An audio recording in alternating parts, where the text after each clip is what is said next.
ઘડીક નીચે રાખો, હું સમજાવું પહેલા. ભલે જેને આવડે છે એની વાત નથી, પણ જે બાળકોને ખબર નથી અને સીધું આવી જાય તો આ ક્યાંથી ક્યાં જાય ને ગાડવી જ ખબર ઘણી વાર નથી હોતી. તો સરળતાથી આપણે શીખી શકાય. જો આ છે ને આખું તૈયાર જ લંબચોરસ આવે, એમાં આવા ખાના હોય છે. 100 સુધીના ખાના આપેલા હોય છે. આપણે હેતલબેને પટ્ટી કાપીને તૈયાર આપી છે આપણને, એટલે આપણે આ વખતે કામ થોડુંક ઓછું થયું. અને આ રીતે પછી આમાંથી પાછી પટ્ટીમાંથી આવા ચોરસ કટ કરવા, બરોબર? એટલે આપણે કેવું કે બધીવાળો સરવાળો કરવો, દસકાવાળી બાદબાકી કરવી, એ સરળતાથી સમજી શકાય. અદબ પાણી બેસો. જો આ તો સૂર્ય તો દરરોજ આવવાનો જ છે ને આવશે જ તે. ચલો આ કેટલા છે? આ કેટલા છે? આ કેટલા છે? આનું સ્થાન કયું છે અહીંયા? 3 નું. એક દશક કે એકમ? એકમ. ચલો આનું સ્થાન શું છે? 4 નું સ્થાન એકમમાં છે, બરોબર? હવે એકમ એટલે છૂટા. એક રૂપિયો કહેવાય, એક ચોરસ, એક ગુલાબ, બધું એક છૂટું છૂટું. અને જ્યારે દશક, આ 10 દેખાય છે એમાં લખેલો એટલે 10. આ 10 ની જો આ એક પટ્ટી છે ને એમાં 10 ખાના છે. કેટલા છે? 10. બરોબર. હવે આ છૂટા પહેલા લેશું આપણે. આ કેટલા છે? 4 ચોરસ.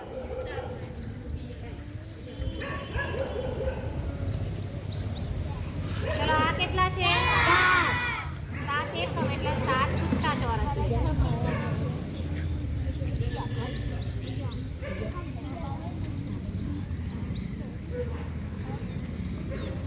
બરોબર.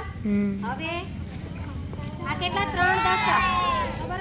આ 10 ની પટ્ટી 3 લેવાની, બરોબર? અત્યારે હું અંદર 10 નથી દોરતી, પણ આ તે પટ્ટી કેટલી લેશું? જો આપણું બહુ ડ્રોઈંગ સારું નહીં એટલે સમજી લેવાનું થોડું. આટલું આવું ચલાવી લેવાનું, બરોબર? આ કેટલા છે? તો આપણે 5 પટ્ટી દોરવાની.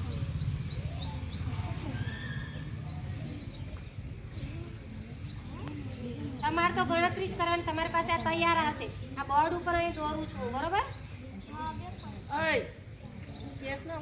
ચલો હવે હંમેશા આપણે એકમથી શરૂઆત કરીએ ને, સરવાળો કરવાની, ગણતરી કરવાનું. તો ચલો આ બધા થઈને ચોરસ કેટલા? સરવાળો એટલે શું? સરવાળો એટલે આપણે શું કરીએ? ભેગું કરીએ ને. તો ચલો ગણો.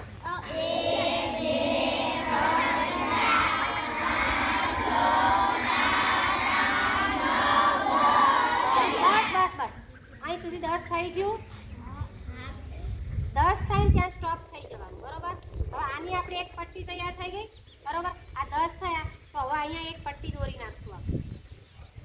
અને આ આખા ચોરસ બધા કાઢી નાખવાના.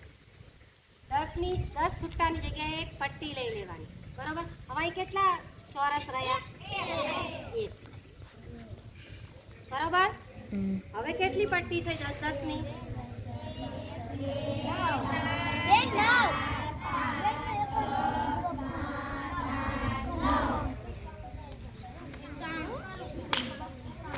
બરોબર. ઘણી બધી વસ્તુ એવી છે ને કે સરળતાથી આવડી જાય, આના આધારે આવડી જાય. હવે તમને ફટાફટ આવડી જાય એટલે 11 એકડો વધી પડી 1, 3 ને 5 8 ને 1 9. પણ જેને હજુ આમ ખબર નથી પડતી કે આ શું કરવા માંગે છે, તો એ લોકોએ આ પટ્ટીનો ઉપયોગ કરો. 10 ની પટ્ટી અને છૂટા ચોરસ. ખ્યાલ આવ્યો? ચલો એક આપણે બાદબાકી લઈ લઈએ. કોકનું સ્વેટર લઈ લો પૂછવા. કપડું લઈએ છે એ તો બહુ ધોળો કાળો ના કરાય મારો. ધોળો કાળો થઈ જાય ના. અત્યારે ના જવાય. હું ભણાવું ત્યાંથી કોઈ ઊભું નહીં થવાનું. એ મારી એક ઓલી શું કહેવાય લિંક તૂટવી ના જોઈએ. હો સીધા બેસ જોઈએ. હવે પછી હું ઊભા કરીશ અને પછી નહીં આવડે તો મારી. એ તો આપણે વિડીયો બંધ રાખો ને બાદ બાકી. હવે એમાં શું કરવાનું? કાઢવાના. બાદ કરવાના, કાઢવાના, ઓછા કરવાના. ચલો આ 10 5 પટ્ટી 10 ની છે. કેટલી પટ્ટી કાઢવાની છે? હા, કેટલી પટ્ટી રહે? જો 10 ની એક પટ્ટી એટલે 10 અને એક છૂટો. 10 ને 1 સ્થાન કિંમતે સમજ પડી ગઈ ને બધાને? આ દશક એટલે 10 10 ની નોટ. ખ્યાલ આવ્યો બધાને? ઘણીવાર તમને સ્થાનમાં ખબર નથી પડતી ને, આ ઈ જ છે. 11 10 + 1 10 રૂપિયાની નોટ અને 1 રૂપિયાનો સિક્કો. ખ્યાલ આવ્યો બધાને? આ તો સાદી બાદબાકી થઈ. હવે દસકા વાળી બાદબાકી.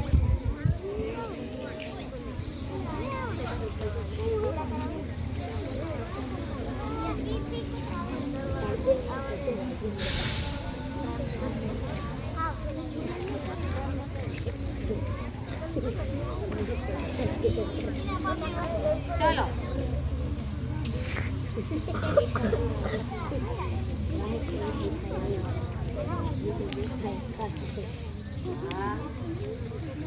ચલો અહીં ધ્યાન.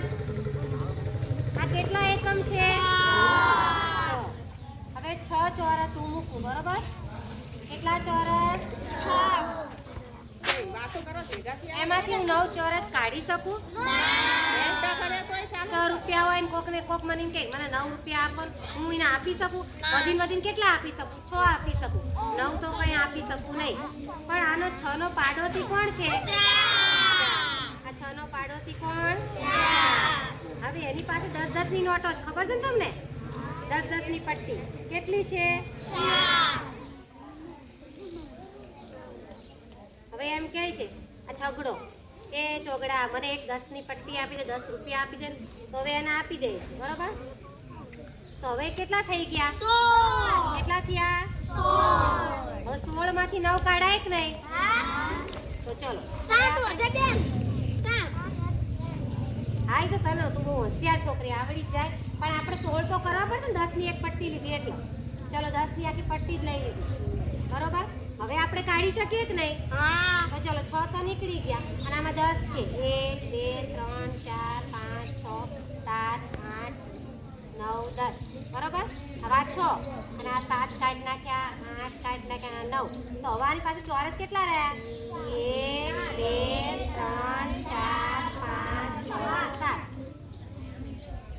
ખ્યાલ આવ્યો? હવે આની પાસે 10 ની પટ્ટી કેટલી વધી છે? 3. હવે 3 માંથી 3 પટ્ટી કાઢી નાખો. 3